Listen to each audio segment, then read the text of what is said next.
Bismillahirrahmanirrahim. Assalamualaikum warahmatullahi wabarakatuh. Innal hamdalillah nahmaduhu wa nasta'inu wa nastaghfiruh wa na'udzu billahi min syururi anfusina wa min sayyiati a'malina. May yahdihillahu fala mudhillalah wa may yudlil fala hadiyalah. Asyhadu an la ilaha illallah wa asyhadu anna Muhammadan abduhu wa rasuluh.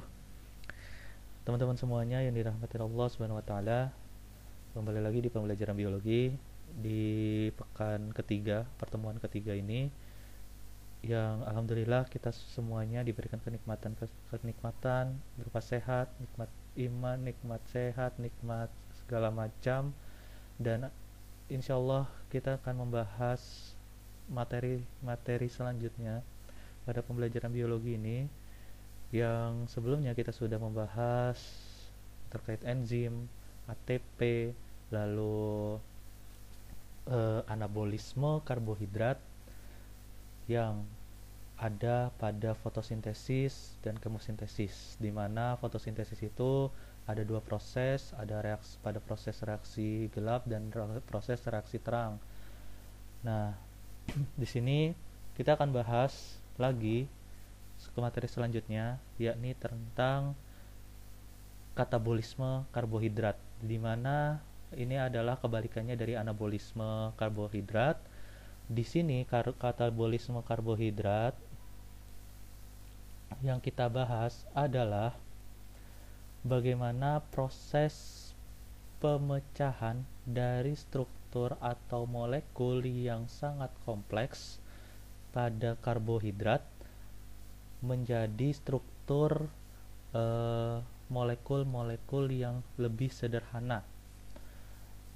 Jadi, katabolisme karbohidrat sendiri adalah reaksi pemecahan molekul-molekul besar yang kompleks pada karbohidrat menjadi molekul-molekul kecil yang lebih sederhana dengan melepaskan energi. Contohnya pada respirasi seluler, respirasi pada sel. Nah, respirasi pada sel ini berdasarkan ada tidaknya oksigen itu dibedakan menjadi dua. Ada respirasi aerob dan respirasi anaerob, di mana respirasi aerob ini adalah proses respirasi yang menggunakan oksigen dan melepaskan karbondioksida. Jadi respirasi aerob ini membutuhkan adanya oksigen dalam proses katabolisme ini. Sedangkan pada kebalikannya, yakni respirasi anaerob ini terjadi pada saat tidak membutuhkan oksigen bebas, alias nanti ada yang contohnya misalkan fermentasi dan lain-lain, itu adalah respirasi anaerob. Nah, di sini kita akan membahas lebih jauh lagi terkait masalah katabolisme karbohidrat.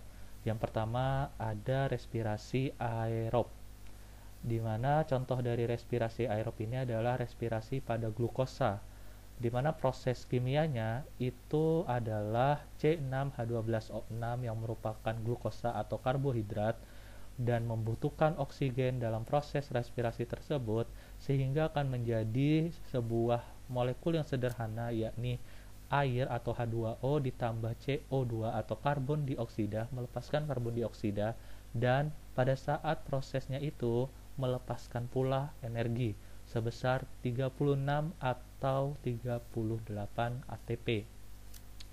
Adapun proses itu sendiri yang terjadi pada respirasi sel, karena terjadi pada sel, maka prosesnya itu terdapat dua bagian. Ada yang prosesnya itu di sitoplasma, ada juga yang prosesnya itu di mitokondria. Nah, di sini di sitoplasma ini yang terjadi itu adalah proses glikolisis. Nah, sedangkan pada mitokondria itu ada tiga proses. Jadi ada dekarboksilasi oksidatif, ada siklus Krebs, dan ada transport elektron. Jadi katabolisme karbohidrat pada respirasi aerob dan contohnya pada respirasi glukosa itu terjadi adanya 4 proses. Satu, ada di proses glikolisis. Proses ini di mana terjadi pada sitoplasma di luar mitokondria, lalu masuk ke dekarboksilasi oksidatif, ada di mitokondria. Siklus Krebs ada di mitokondria, dan transport elektron yang ada di mitokondria. Jadi mitokondria ini adalah salah satu organel sel yang berfungsi untuk proses terjadinya respirasi sel dan untuk mendapatkan energi.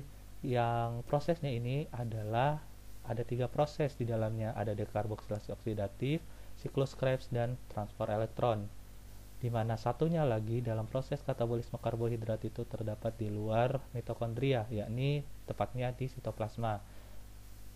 Dan proses ini disebut dengan glikolisis.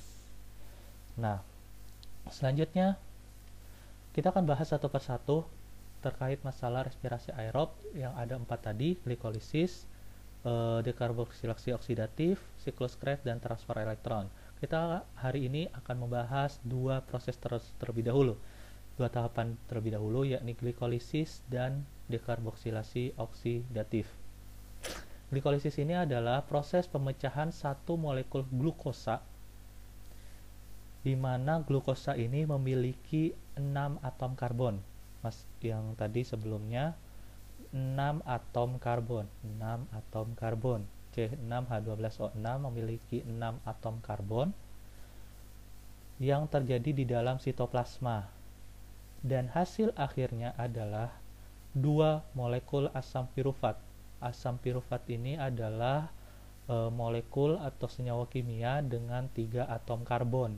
Jadi awalnya 6 karbon, lalu diproses pada glikolisis. Gliko berarti glukosa, lisis itu melisis, memecah, akan menjadi 3 atom karbon berupa asam pirufat. Nah, selain hasil akhirnya berupa asam pirufat yang memiliki 3 atom karbon, yang kedua adalah hasil akhirnya adalah 2 molekul ATP dan 2 molekul NADH.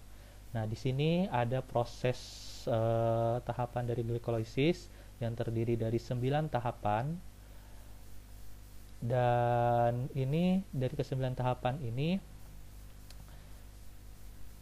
kita bagi menjadi 3 bagian. Yang pertama dari langkah 1 dan langkah sampai langkah ketiga ini memerlukan ATP dalam proses pengubahan molekulnya. Lalu di langkah keempat ini dilakukan proses pemecahan molekul, dan dari langkah kelima sampai langkah ke-9 itu melepaskan NADH dan ATP. Sekali lagi, pada proses langkah pertama sampai langkah ketiga itu memerlukan ATP dalam proses pengubahan molekul. Pada langkah keempat itu ada proses pemecahan molekul. Pada proses 5 sampai ke 9 ini melakukan proses pelepasan energi berupa NADH dan ATP. Seperti itu. Nah, kita akan bahas satu persatu. Yang pertama, glukosa melakukan proses glikolisis atau pengubahan molekul menjadi glukosa 6-fosfat pada langkah pertama, dan prosesnya ini membutuhkan ATP, sehingga proses ini akan mengubah ATP menjadi ADP. Nah, itu yang pertama. Dari langkah pertama menuju langkah kedua, di mana langkah kedua ini prosesnya glukosa 6-fosfat akan diubah menjadi fruktosa 6-fosfat. Ini disebut dengan proses fruktosasi.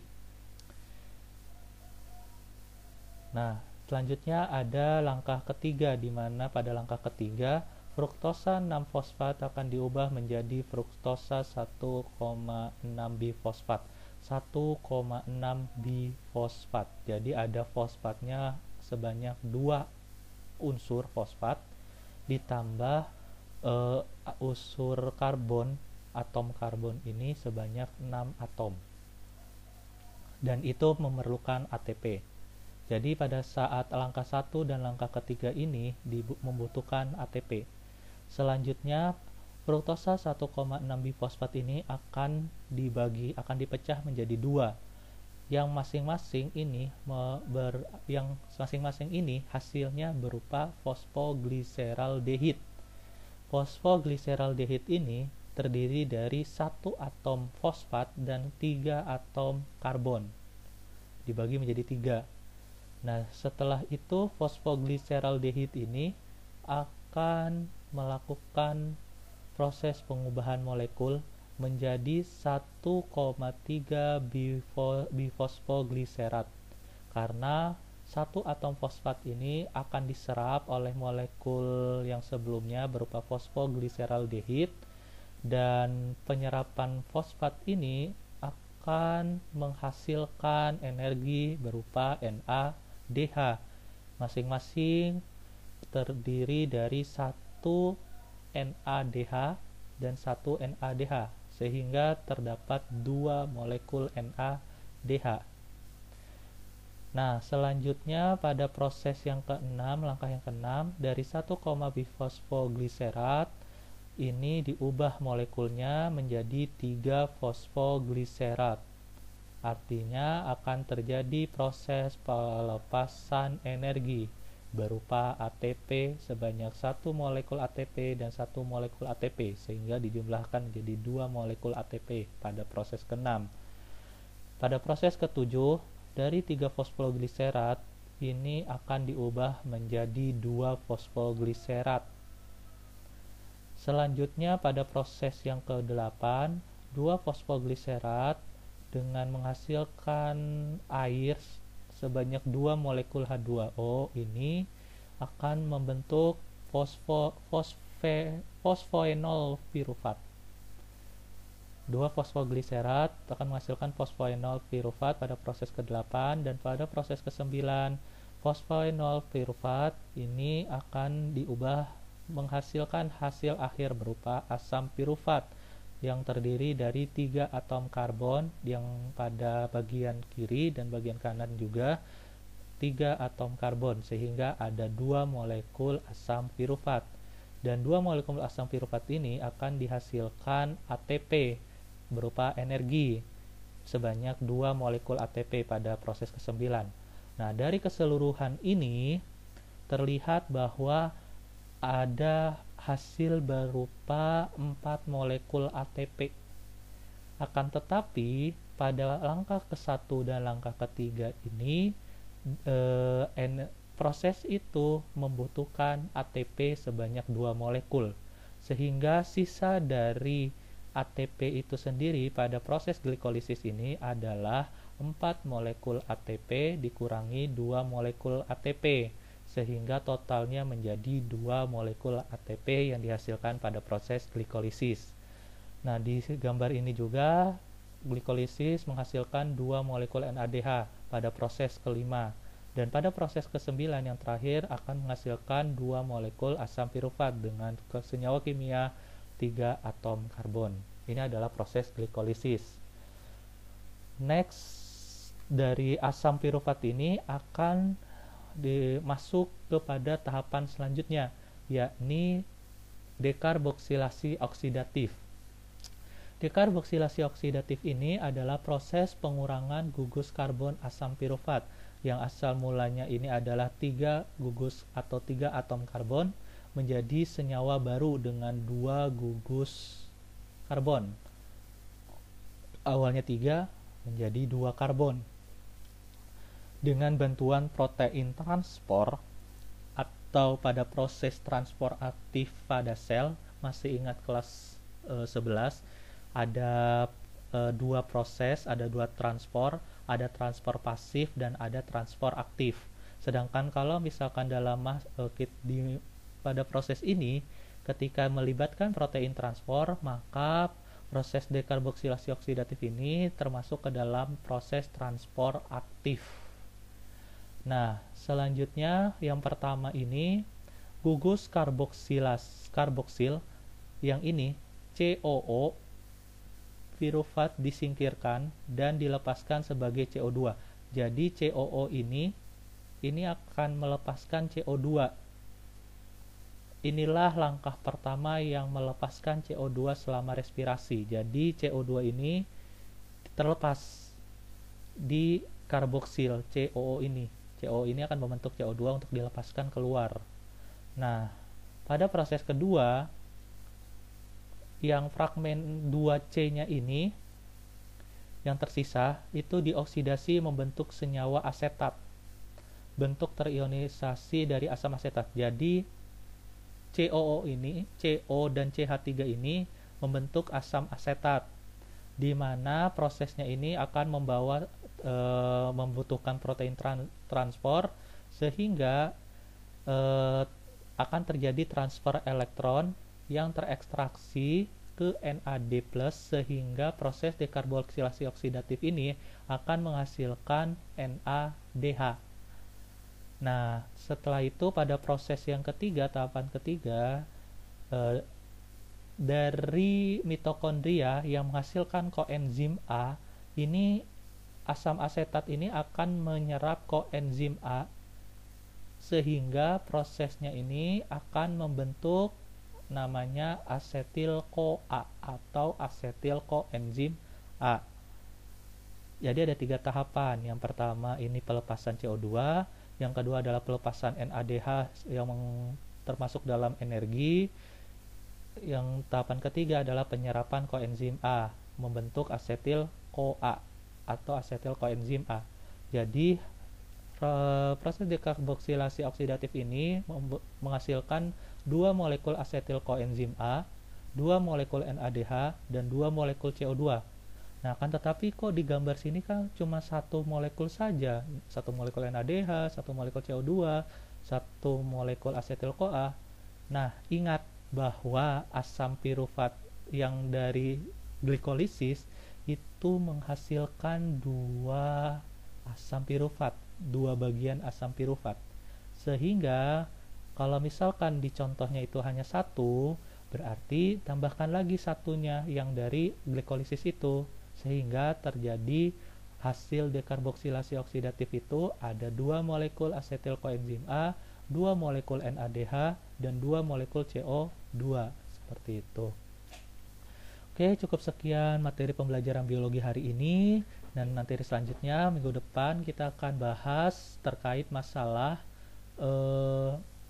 tahapan selanjutnya, yakni siklus Krebs dan transport elektron. Mohon maaf bila ada kekurangan. Jazakumullahu khairan katsiran, semoga bermanfaat. Subhanakallahumma wa bihamdika asyhadu an la ilaha illa anta astaghfiruka wa atubu ilaik. Wassalamualaikum warahmatullahi wabarakatuh.